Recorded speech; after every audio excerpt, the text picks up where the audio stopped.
What's up, guys, and welcome to the weekly Q&A. Before we get started into questions, real quick, just congratulations to Steve Deller. You are the winner of the Catalyst, a Rogue One novel giveaway. So check your email for what I need from you to get you the book.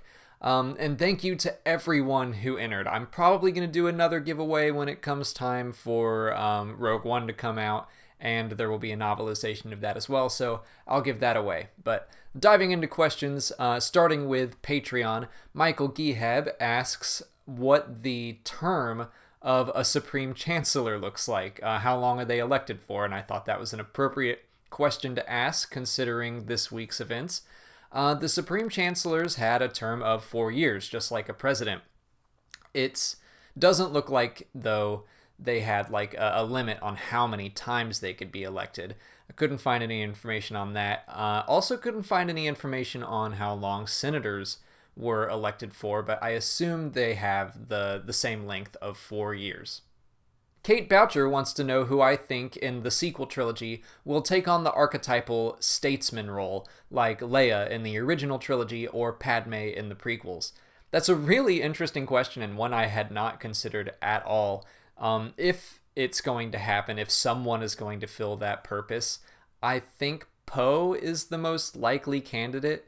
I mean, Leia is kind of still holding that position right now, but if we're choosing from our main three, I think Poe seems to be the most likely. He's a war hero. He comes from a line of war heroes. His parents both fought in the Galactic Civil War, and he was a part of the New Republic Navy.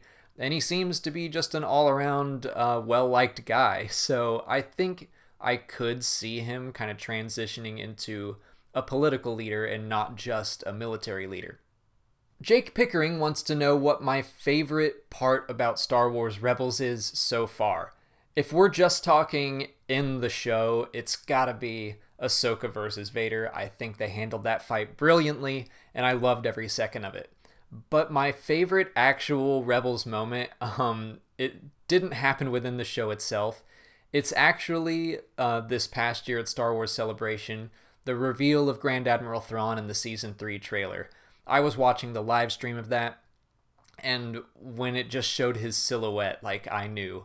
And I jumped out of my chair. Like, I was like, it's him! And I started, like, basically bouncing with excitement. And so I'm watching the live stream, and everyone in that theater just went nuts. Like, I could not hear the rest of the trailer, and I didn't really care because everyone was cheering so loud. And it's just such a cool thought. The amount of people that were in that theater and just filled with joy at seeing Thrawn brought back. And I like just the idea that so many Star Wars fans all across the world were having the same reaction, having that same little freak out. And I really hope Timothy Zahn was watching the live stream as that happened, because that gave me chills. It's giving me chills now. But to be the creator of that character that people are just going nuts over, that's got to be something special. Wants a Man asks how much time passes over the course of all of the movies. They take place over 66 years. So if we were to start year 0 at The Phantom Menace, the prequel trilogy takes place over the course of 13 years. Then there are 19 years until the original trilogy, which takes place over 4 years. And then there are 30 more years until The Force Awakens. So 66 years total. Scott Collins wants to know what my favorite non-Star Wars movie is. I think I've answered this on a live stream before, but never the Q&A, so I'm going to answer it again. And it's Raiders of the Lost Ark. That and Indiana Jones and the Last Crusade, they're right up there with Star Wars for me. I love Indiana Jones. I've got that signed poster back there. I've got some other collectibles like the fertility idol and like a little replica of the Ark. I love Raiders. Moving on to YouTube questions, Daniel S. asks what Lando was up to during The Force Awakens. Well, there isn't anything super official right now, but there was a Lego short that the Lego shorts have been proven to be canon down the line before, so it's possible that this is true. But Billy D. Williams did voice Lando in a Lego short where he was at Maz Kanata's castle immediately before The Force Awakens. So I don't want to say, like, yes, that's definitely what was going on with Lando at that time. But I think it's probably safe to say for now, I think he's definitely alive, and I would not be surprised at all if we see him either in episode 8 or 9. Negan and Lucille want to know if I think Rey is going to lose a hand in episode 8. I really doubt it, mostly because The Force Awakens caught so much flack for retreading A New Hope. So I think they're probably going to avoid that in episode 8. They don't want that to be a retread of The Empire Strikes Back. Although I do think that if Rey and Kylo face off again, I would expect her to lose this time, especially if Kylo is at his full strength. He hasn't been shot. He kind of knows what to expect from her. He won't underestimate her. I think he could take her, and I think we'll see her get knocked down a few pegs, especially, like, I mean, it's allowed to follow The Empire Strikes Back a little bit, and that it can be darker. It's like the lowest point in the trilogy for our heroes, so I don't think she's going to get dismembered, but I don't think she's going to perform as well against Kylo Ren, or maybe the Knights of Ren if we see them, as we saw her perform in The Force Awakens. Lego Fan asks if I think we'll see any ground battles with vehicles and infantry between the Resistance and the First Order in Episode 8. And yeah, I think that's likely. The Force Awakens even kind of foreshadowed that the First Order does have walkers of some sort, and I think it would be really good to see the Resistance military, or more of it, because so far all we've seen are their starfighters. So yeah, I think a ground battle is very, very likely. The Orange Couch Productions wants to know if I think Boba Fett is still alive after Return of the Jedi in the canon.